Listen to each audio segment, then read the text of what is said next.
I was halfway across the Callahan backyard with a 20-pound cooler digging into my fingers when my best friend's mother leaned close and whispered the sentence that ruined my entire 4th of July.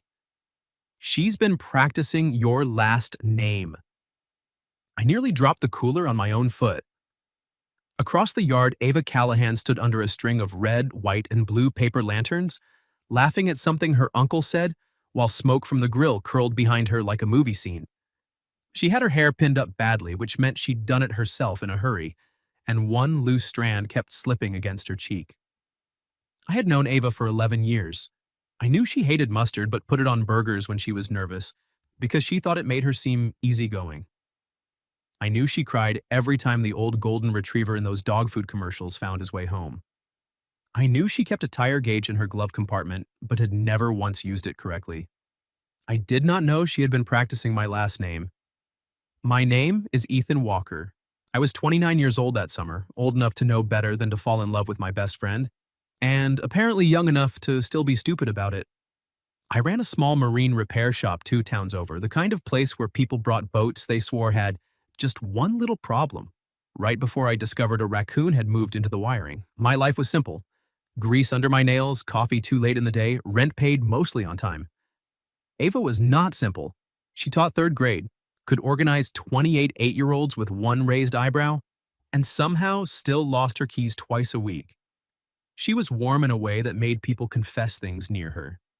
Cashiers told her about their divorces. Strangers in parking lots asked her opinion on flower arrangements. Once, a man at a gas station asked her whether he should call his daughter after 10 years, and Ava said, "Yes, but don't make her comfort you." Then bought a cherry slushie and walked away like she hadn't just performed emotional surgery. She was my best friend, which was exactly the problem. I set the cooler down beside the folding table with more force than necessary. Ice sloshed, soda cans clinked.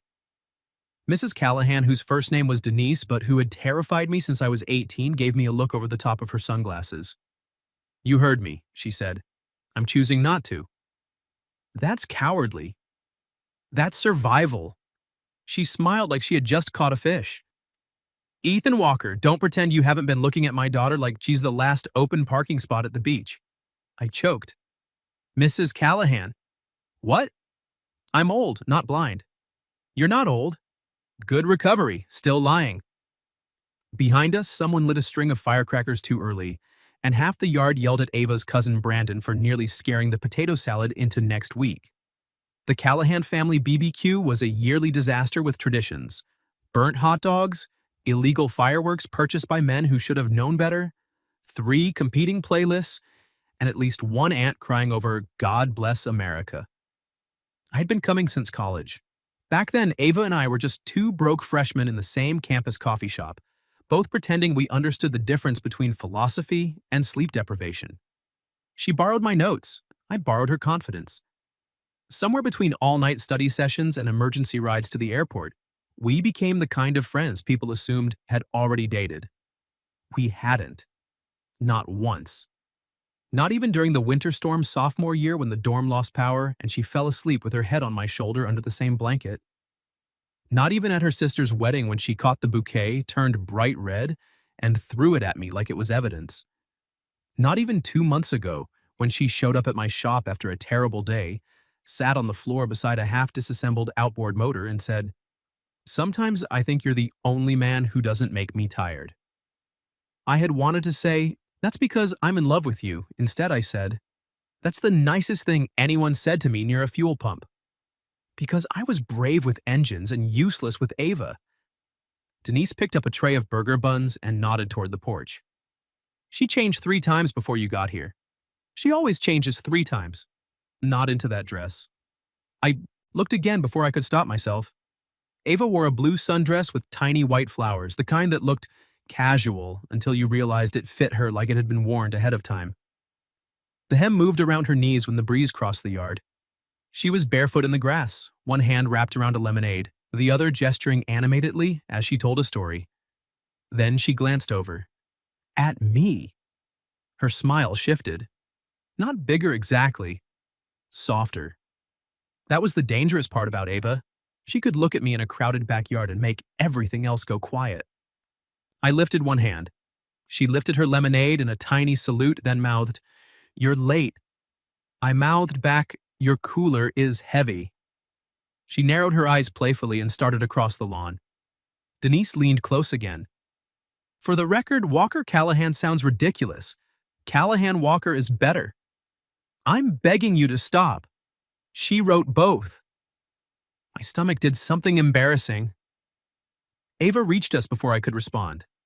"Mom, why does Ethan look like you just told him where babies come from?" Denise patted my arm. "Because your friend is delicate." "I am not delicate," I said. Ava looked me up and down, slow enough to make my ears heat. "You carried one cooler and now you're standing like a Victorian widow." It was full of drinks. It had seltzer in it. Seltzer has weight. Two men who skip leg day. Denise made a pleased little sound and walked away, absolutely not discreetly. Ava leaned in to grab a can from the cooler, and her shoulder brushed my chest. It was nothing. It was also enough to make me forget the English language. She smelled like sunscreen and peaches. "You okay?" she asked quietly. "Fine." "You have your trying to solve a boat noise face." "I have a boat noise face?" "You have many faces. That one says, if I tighten one more bolt, maybe God will explain women." I laughed despite myself. Her eyes stayed on mine a second too long. "I'm glad you came." "I always come." "I know." Her voice dipped. "That's why it matters." There it was again. That little open door she sometimes left between us. A sentence that sounded friendly if you were scared, and like an invitation if you weren't. I was scared. Not of rejection exactly. Rejection I could survive. I'd survived worse. My father walking out when I was 13 had taught me people could love you and still leave if staying cost them something. What terrified me was losing the one person who had stayed without making a performance out of it. If I told Ava the truth and she didn't feel the same, I wouldn't just lose a chance. I might lose Sunday coffee. Midnight texts, her ridiculous voice messages, the spare key under my shop's cash register because she once locked herself out of her apartment 3 times in 1 month. I might lose the best part of my life. So I did what cowards do. I made a joke. "I came for your dad's ribs." Ava tilted her head. "Not for me?" The question landed soft, but it did not feel casual. Before I could answer, Brandon shouted from the deck, "Ava, tell Ethan about the name thing." Every adult within 10 feet went silent. Ava froze. My pulse hit like a firework in my chest. Denise, from near the burger buns, whispered, "Oh, that idiot boy." Ava slowly turned toward her cousin. "Brandon." He held up both hands, grinning, oblivious and doomed. "What? It's cute. You know, how you wrote Ava Walker on that napkin like 100 times at game night?" The backyard noise seemed to tilt away from us. Ava's face went pink, then pale, then something more fragile than either. I looked at her, and for once there was no joke ready in my mouth. She swallowed. "Ethan," she said softly, "can we talk?" And before I could decide whether my life was about to begin or end, she took my hand in front of her entire family and led me toward the side gate. Ava did not let go of my hand. That was the first thing my brain managed to understand as she pulled me through the side gate and into the narrow strip of yard between her parents' garage and the hydrangeas. The second thing was that her hand fit in mine better than any hand had a right to. Behind us, the Callahan BBQ roared back to life in muffled pieces. Music, laughter, someone yelling that the corn was on fire. But out here, shaded by the garage and smelling faintly of charcoal and cut grass, it felt like we had stepped behind the curtain of the world. Ava dropped my hand. I hated that I noticed. She paced 3 steps away, then turned back with her arms folded. "I can explain." "I would love that." Her eyes narrowed. "Don't use your calm mechanic voice on me." "My what?" "That voice you use when someone says their engine is making a funny little sound, and you already know it's going to cost them $800. I'm not diagnosing you. You look like you are. I'm mostly diagnosing Brandon." Despite herself, her mouth twitched. "Terminal idiot? Advanced stage." Ava laughed once, but it came out shaky. Then she looked down at the grass between us, and my humor abandoned me. Ava! She pressed her lips together. I had seen her handle a classroom during a fire drill. I had seen her argue a phone bill down by $30 using nothing but patience and the phrase, "Help me understand." I had seen her smile through a bridesmaid dress the color of oatmeal. I had almost never seen her scared. "I didn't write it 100 times," she said. "Okay." It was maybe 6. Very restrained. And it was not because I'm insane. I didn't think that. Her gaze snapped up. "You didn't?" "No." Her shoulders lowered a fraction. I stepped closer, slow enough that she could stop me if she wanted. She didn't. The space between us shrank until I could see the tiny gold flecks in her brown eyes and the place where a curl had escaped near her ear. "Why did you write it?" I asked. Ava breathed in, then out. "Because I was trying to scare myself." That was not what I expected. I waited. She rubbed her thumb along the inside of her wrist, a nervous habit I knew well. At game night, Tessa asked everybody one of those stupid questions. Like, if you had to marry one person you know tomorrow, who would it be? My heart forgot how to do its job. "And you wrote my name?" "No." She winced. "I said your name. Out loud, immediately. Like my brain had been waiting years to betray me." I stared at her. She gave a helpless little laugh. Everyone thought I was joking. I tried to make it a joke. Then later, I was cleaning up and there was this napkin. And I wrote Ava Walker because I wanted to see if it felt ridiculous. I forced air into my lungs. Did it? No. The word fell between us like a lit match. Ava looked away first toward the front yard where little kids were streaking past with glow bracelets even though the sun hadn't fully gone down. "It felt terrifying," she said. Which was worse? I had imagined this moment in 1,000 different ways over the years. Usually I was better dressed. Usually I had a plan. Sometimes there were candles.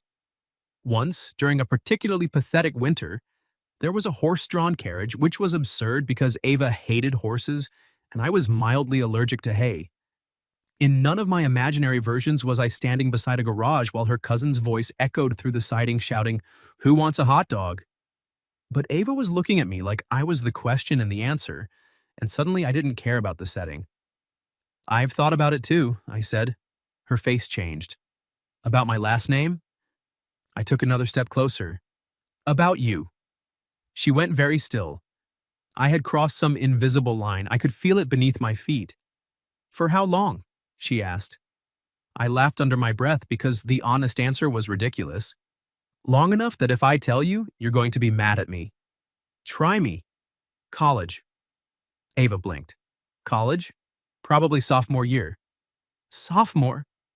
She pressed a hand to her forehead. "Ethan, I warned you." "The blanket night?" I looked at the hydrangeas. "Oh my God," she whispered. "The blanket night. In my defense, you fell asleep on me." "In your defense?" "I woke up and you were holding my hand. You grabbed it." "I did not." "You absolutely did." "I was unconscious." "You were bossy unconscious." She made a sound between a laugh and a groan, then covered her face with both hands. "We are so stupid." I reached for her wrists gently. "Hey." She let me lower her hands. Her eyes shone, not quite with tears, but close enough to make my chest ache.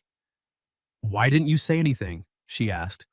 The truth was ugly in a quiet way. But if she was standing here with her heart showing, I owed her mine. "Because you were my safest place," I said, "and I was afraid if I wanted too much, I'd lose what I had." Ava's expression softened until it nearly broke me. "Ethan," she whispered. "I know." "No, you don't." She moved closer this time, close enough that the blue flowers on her dress brushed my jeans. "You were my safest place too. That was the problem. Every time I dated someone else, I'd compare them to you, and then I'd feel unfair and terrible because nobody was you." My hands were still around her wrists. Her pulse beat under my thumbs. "I hated those guys," I admitted. A smile tugged at her mouth. "You were very polite." "I'm capable of suffering with manners." You once fixed Derek's flat tire. I considered loosening it again. Ava laughed, and this time it was real. It spilled through the little hidden yard and loosened something in me I'd been holding tight for years. Then she looked at my mouth. Every nerve in my body paid attention. Ava, I said, and my voice sounded rougher than I meant it to. Yes? If I kiss you and this is some kind of emotional 4th of July temporary insanity? It's not. Then we should probably set rules. Her eyebrows lifted. Rules? I'm new to kissing my best friend in your parents' side yard. You're overthinking. I've built a life on it. She stepped up on her toes, her hands sliding to the front of my shirt. Then stop. So I did. I kissed her. Not like I had imagined when I was 20 and lonely and she was asleep beside me under a blanket. Not like a stolen thing. Not like a mistake.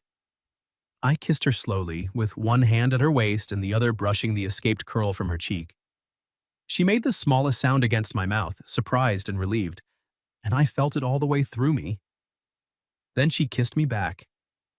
Ava Callahan kissed like she argued, fully committed, warm, and with no patience for me pretending I was in control. Her fingers curled in my shirt, my hand flattened against her back. Somewhere beyond the gate, fireworks cracked early in the distance, but they were nothing compared to the bright, impossible thing happening between us.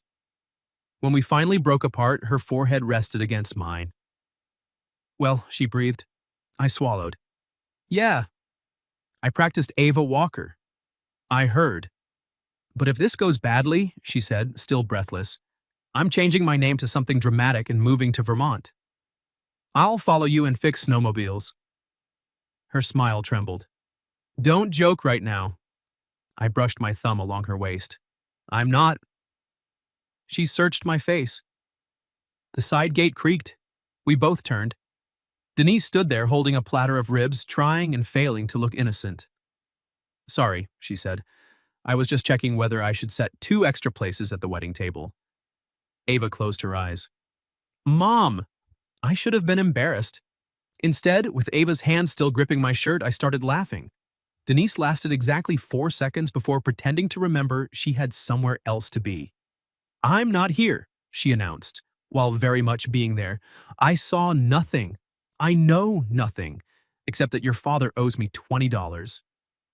Ava pulled away from me so fast she nearly stepped on my shoe. You bet on us? Denise adjusted the ribs. Sweetheart, the whole family bet on you.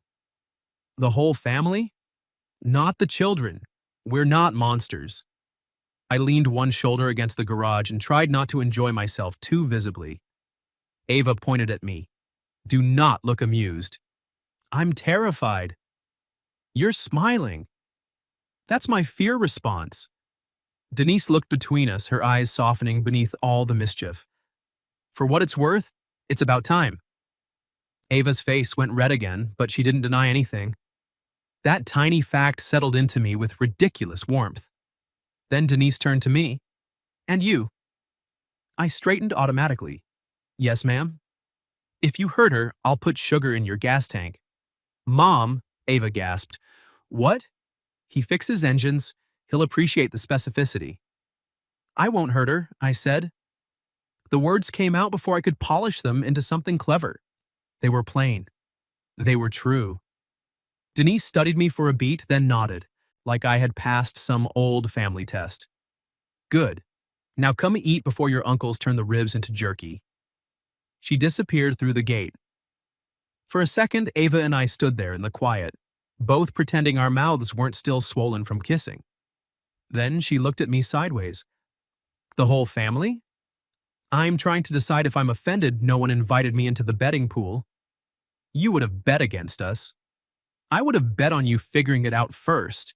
She laughed, but there was a nervous edge under it. We have to go back in there. Eventually. They're going to stare. Yes. My Aunt Maribel is going to cry. Probably.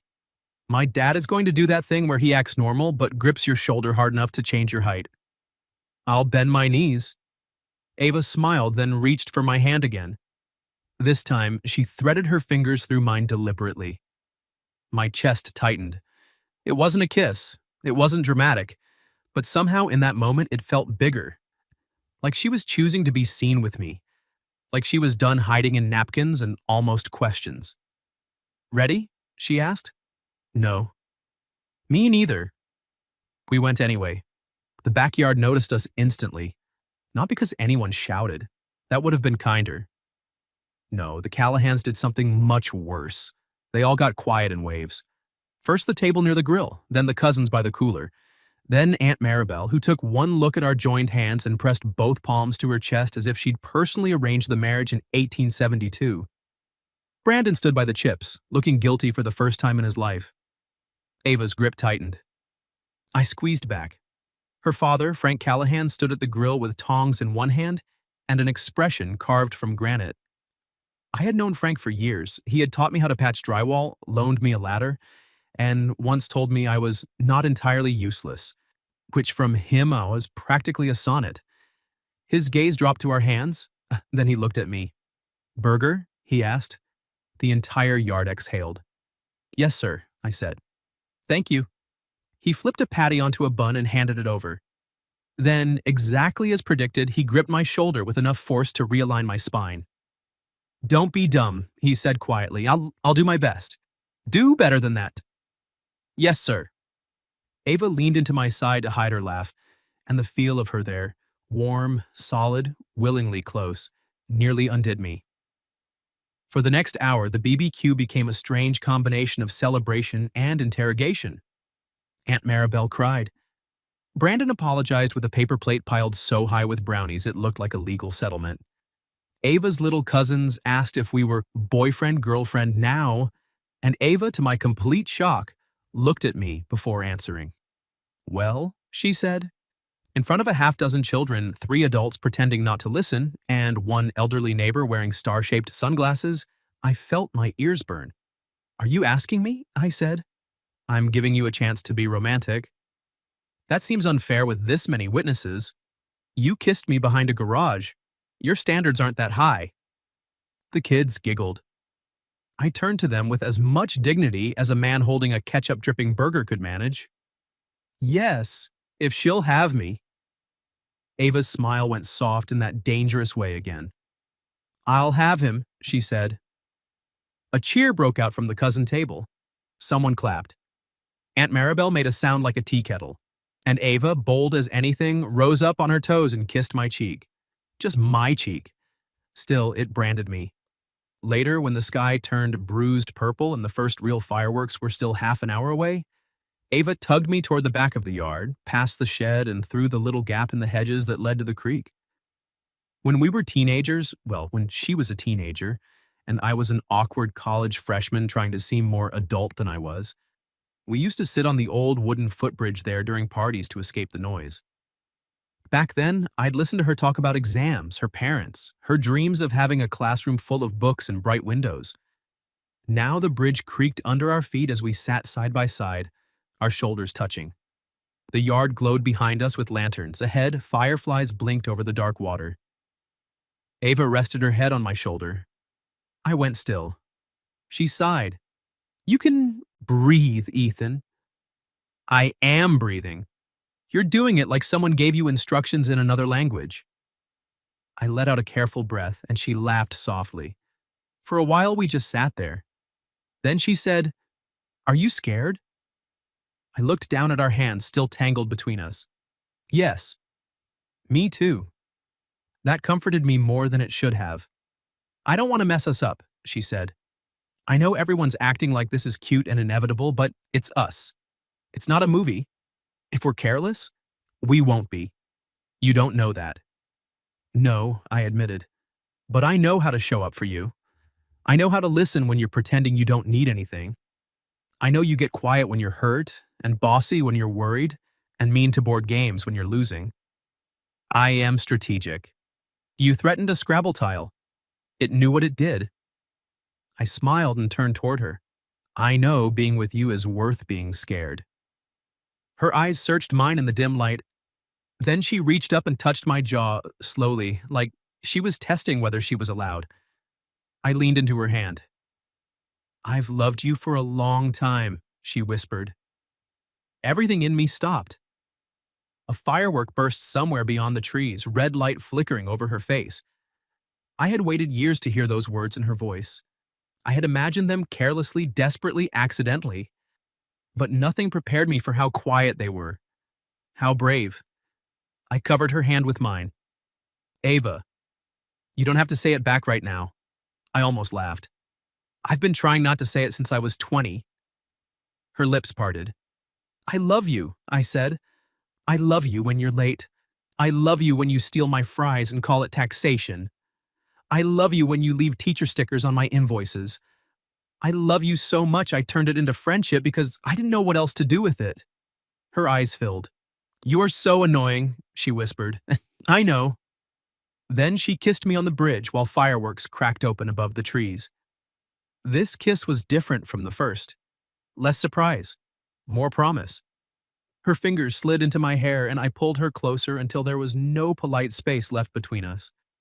The creek moved beneath us. The whole country celebrated somewhere in the distance. But the only thing I cared about was Ava smiling against my mouth like she'd finally come home. When we broke apart, she kept her forehead against mine. So, she whispered. Boyfriend. I grinned. Girlfriend. She laughed, and I kissed her again before either of us could overthink it. By the time we walked back from the creek, Ava's lipstick was gone, and my hair looked like I had survived a small, affectionate tornado. The Callahans noticed. Of course they noticed. Ava's grandmother took one look at us and said, well, finally. Then went back to eating coleslaw like she hadn't just closed an 11-year investigation. Ava hid her face against my arm. I'm leaving the country. You don't have a passport. I'll swim. You hate lakes. I hate this more. I bent close to her ear. You kissed me during the national anthem of fireworks. You're going to have to develop thicker skin. She shivered. It was tiny, almost nothing, but I felt it. Ava looked up at me, and for 1 second, the whole crowded yard vanished again. Her cheeks were pink from embarrassment, her eyes bright from everything we had said on that bridge, and I had the unreasonable urge to pull her behind the garage again and kiss her until her family started taking new bets. Instead, I brushed my thumb over the back of her hand. She smiled. That was the dangerous thing about crossing the line with your best friend. Every familiar gesture became new territory. Holding her hand wasn't just holding her hand. It was a declaration, a discovery, a small, public promise. We helped clean up after the fireworks. Or Ava helped. I mostly got assigned tall person jobs by Denise, which meant taking down lanterns while every ant in the yard asked me how long I'd been courting Ava. Courting? I repeated to Aunt Maribel. She waved a trash bag at me. I'm trying to be classy. Ava passed behind me with a stack of plates. He's been courting me since sophomore year, apparently, very slowly, like a glacier with commitment issues. I had a process, I said. You had a decade. A thorough process. She laughed and bumped her hip against mine as she passed. It was playful, casual, devastating. Around 10 people started leaving with sleepy children and leftover pie. The backyard emptied in stages until only the porch lights remained, glowing over crumpled napkins and the scent of smoke. I should have gone home. That was what the old version of me would have done. Make a joke, kiss her forehead, maybe if I was feeling brave, then retreat before wanting too much. But Ava was standing by the cooler, barefoot in the grass, looking at me like she was wondering the same thing. I walked over. Can I take you somewhere? I asked. Her eyebrows lifted. It's 10 at night. I know. On the 4th of July. Very observant. Everything is closed. Not everything. A slow smile curved her mouth. Ethan Walker, are you asking me on a date? My pulse kicked. We had said, I love you. We had kissed under fireworks. Her entire family had basically drafted wedding invitations. And somehow, asking for a date made me nervous. Yes, I said. A real one. Not a family BBQ. Not coffee where you grade spelling tests and steal my muffin. A date. Her smile softened. Right now? Right now. She looked toward the house, then back at me. Give me 5 minutes. She took 4. She came back wearing white sneakers with her blue dress and carrying a red cardigan.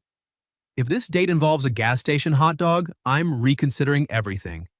I would never start with a gas station hot dog. Start with?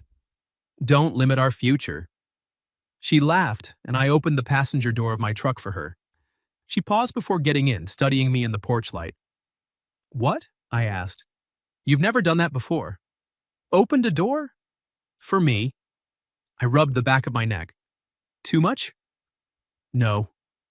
She stepped closer instead of getting in. It's different. Bad different? Her fingers touched mine. Good different. Then she kissed me once, quick and sweet, before climbing into the truck like she hadn't just rearranged my internal organs.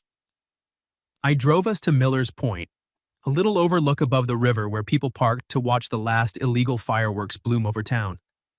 On the way, Ava controlled the radio like always, except now her hand rested on my thigh between songs, tentative at first. I covered it with mine. She exhaled. We got there just as a cluster of gold sparks scattered above the water.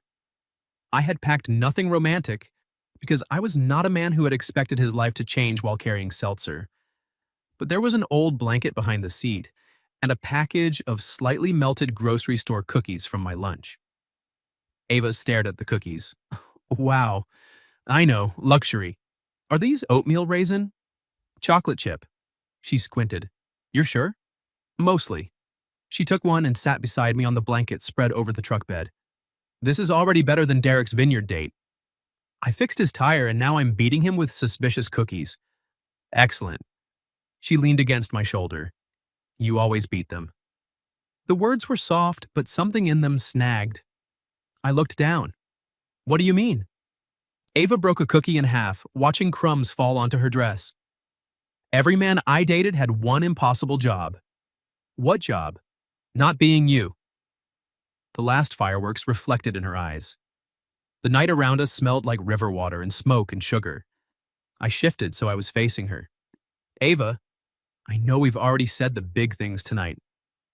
She gave a nervous laugh, which is insane, by the way. We skipped about 14 steps. We can go back. Can we? Sure. Hi, I'm Ethan. I own too many gray t-shirts, and I've been emotionally compromised by you since the Obama administration. Want a cookie? She laughed hard enough to lean into me, and I caught her by the waist. Then she stayed there, close, her hands resting lightly on my chest. I don't want this to be a moment, she said. I don't want us to wake up tomorrow and get careful again. My humor faded. She looked up at me. I need you to understand that. I can handle slow, I can handle awkward, I can even handle your tragic inability to text using punctuation. But I can't handle being loved by you in private and doubted in daylight. The words hit exactly where I deserved. Because she knew me. She knew my instinct to retreat before the bill came due. She knew I could be steady for everyone except myself. Except the things I wanted most. I took her hand from my chest and pressed it flat over my heartbeat. I'm not going back, I said. Her eyes searched mine. I'll probably be awkward, I admitted. I may panic the first time someone calls me your boyfriend at the hardware store. I might overthink where to put my hand at dinner, even though I've known you half my life. That sounds likely, but I won't doubt you in daylight. I brushed my thumb over her knuckles. And I won't make you wonder whether I meant tonight. Her mouth trembled. I meant it, I said. All of it. She kissed me then. Slowly this time. Deep enough that the last firework cracked unnoticed over our heads. Her knees shifted against mine on the blanket and my hand slid to her back, holding her like she was precious because she was. When she pulled away, she rested her forehead under my jaw. Okay, she whispered. I wrapped both arms around her. Okay? Okay, boyfriend. I smiled into her hair. Okay, girlfriend. For a while we sat in the truck bed watching smoke drift over the river. Her body fit against mine like we had been practicing this too. In all the years we sat almost close enough and pretended not to notice. Then my phone buzzed. I ignored it. It buzzed again. Ava leaned back. You should check that. If it's Brandon asking for odds on our first fight, I'm throwing it into the river. I pulled it out. A text from Denise lit the screen. Don't keep her out too late. Also, she left a notebook on the porch. You may want to ask her about page 12. Actually, no. Ask her tomorrow. Love you both. Ava went perfectly still. I looked at her. Page 12? Her face turned the exact shade of the strawberry jello from the BBQ. Oh no, she said. Ava. She covered her eyes. I can explain. I grinned. That phrase has had a very big day. She peeked at me through her fingers, mortified and beautiful. And suddenly, I wanted tomorrow more than I had ever wanted anything. Ava tried to steal my phone. I lifted it out of reach. She lunged across the blanket in the truck bed, laughing and mortified. Give me that. Absolutely not. Your mother has introduced evidence. My mother is a menace. She said page 12. She says many things. She said love you both. Ava stopped trying to climb over me, so did I. The words sat there between us, small and enormous. Love you both. Ava's expression softened in the glow from the dashboard. She's always loved you. I swallowed. Yeah? She used to pack extra food when she knew you were coming over in college. Ava looked down at our tangled legs. She said you ate like somebody had forgotten to feed you properly. I looked toward the river because that was easier than looking at her. My mom had worked doubles after my father left. We never starved. But there were years when dinner was whatever could be stretched, thawed, or microwaved.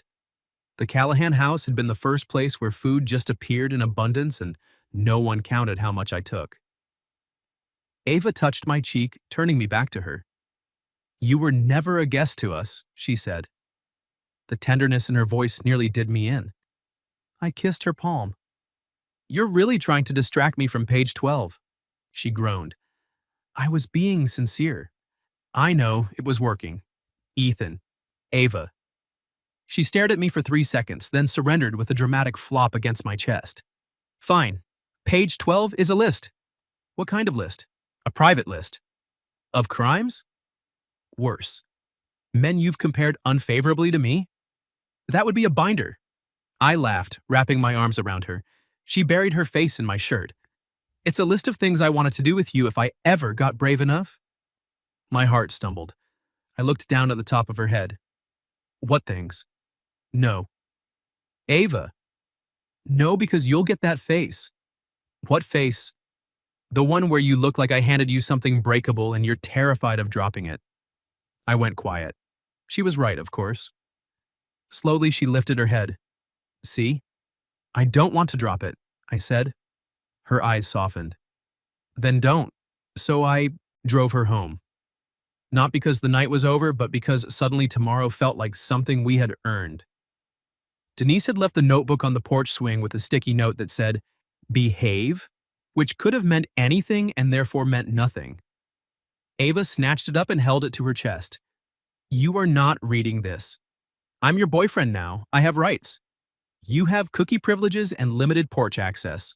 Harsh. She backed toward the front door, smiling. Good night, Ethan. I stepped closer. That's it? Her eyes flicked to my mouth. You're greedy. 11 years? Fair. She came back down one porch step and I met her halfway. The kiss was slower than it needed to be for a porch under a nosy mother's window. Softer, too. Ava's fingers curled at the back of my neck, and I held her waist with the kind of certainty I hadn't allowed myself before that day. When she pulled away, she whispered, Tomorrow. I smiled. Daylight. Her smile answered mine. Daylight.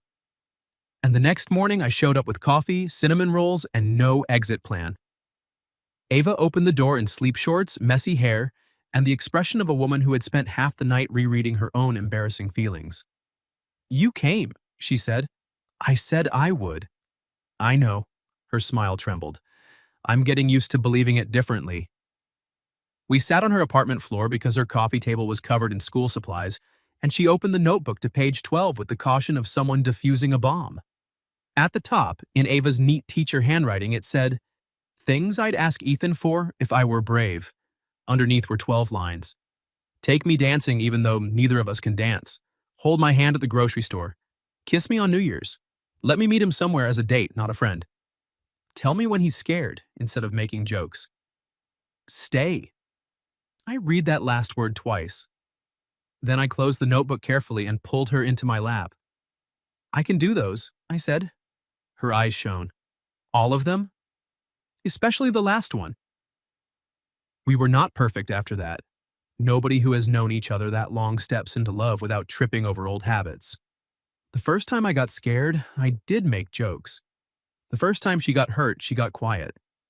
But this time, instead of letting silence grow teeth, Ava came to my shop after work, planted herself in my office chair, and said, "We are not ruining this because you're emotionally shaped like a locked toolbox." And I said, "I love you, but that metaphor needs work." Then I told her the truth. She did too. By fall, we had a standing Thursday date. Sometimes dinner. Sometimes hardware store errands where she held my hand in the paint aisle just because it was on the list. Sometimes we cooked at my place, which mostly meant Ava read recipes aloud while I misunderstood them confidently. On New Year's Eve, I kissed her at midnight in front of our friends, and when she whispered, "Page 12," against my mouth, I thought my chest might crack open from happiness. By the following spring, Ava had a drawer at my house, then two, then somehow an entire shelf of mugs with teacher jokes on them. I pretended to complain. She pretended not to know I used her favorite mug whenever she wasn't there because it made the house feel less empty. A year after that 4th of July, we hosted the Callahan BBQ at my place because Frank claimed my grill had more dignity than his. I carried the cooler again. This time, Ava walked beside me, bumping my shoulder with hers. On her left hand was a ring I had given her on the old footbridge by the creek, after reading from my own list titled, "Things I Should Have Told Ava Years Ago." Denise saw us coming and dabbed at her eyes before anyone had even said hello. Ava leaned toward me. "If my mom whispers anything weird to you today, ignore her." Too late. Her eyes narrowed. "What did she say?" I set the cooler down and grinned. "She said you've been practicing my last name." Ava looked at her ring, then at me, her smile bright enough to outshine every firework I'd ever seen. "Not practicing anymore," she said.